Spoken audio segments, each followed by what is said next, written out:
জাতীয় সংসদে যখন যাবেন একটু বললেন হাদি হত্যার বিচারটা যেন হয়। জি 2 মিনিট বাড়ানো হলো, আরো বলেন। আজকে যে সন্তানটা ন্যায়ের পক্ষে কথা বলেছিল, ইনসাফের আওয়াজ দিয়েছিল, আমাদের মতোই যুবক মাননীয় স্পিকার, তিনি এই যে স্বপ্ন বলেছিল এক সুন্দর বাংলাদেশ করবার, রাস্তার ভিতরে সেই স্বপ্ন থামিয়ে দেওয়া হয়েছে। এই বিচার যদি না হয় তাহলে আমাদের মতো আন্দোলনের নিরাপত্তাও রাস্তায় কেউ দিতে পারবে না মাননীয় স্পিকার। এজন্য আপনার মাধ্যমে আমি বলতে চাই হাদি হত্যার বিচার যেন সুনিশ্চিত করা হয় মাননীয় স্বরাষ্ট্রমন্ত্রীর মাধ্যমে। মাননীয় স্পিকার, আর একটি কথা, আমি আর বেশি লম্বা দীর্ঘ আলোচনা করব না। আমার এলাকার মাদক নিয়ে বড় মুশকিলে আছি, প্রশাসনের সেই সহযোগিতা আমি পাচ্ছি না।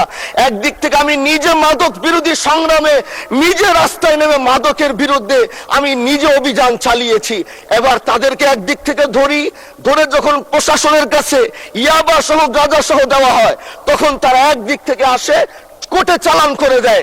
একদিক থেকে গোটা দেশ বলছে এই দেশ মাদক মুক্ত করতে হবে, আরেক দিক থেকে যখন তাদেরকে আমরা কোর্টে চালান করছি, 3 দিন থেকে 4 দিনের মাথায় জামিন নিয়ে এলাকায় এসে আবার মাদক ব্যবসা করছে।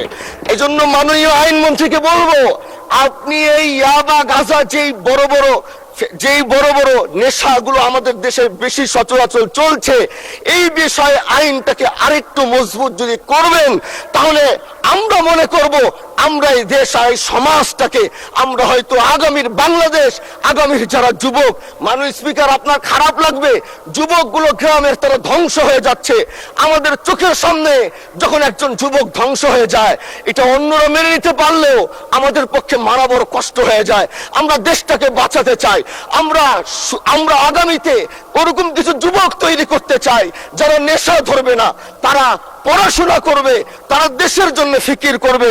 মাননীয় স্পিকার, আমি সত্যের পক্ষে থাকব, আমি অন্যায়ের বিরুদ্ধে সোচ্চার থাকব, আমি গণমানুষের কণ্ঠ হয়ে করব। আমি এমন ধন্যবাদ মাননীয় সদস্য, অসংখ্য ধন্যবাদ।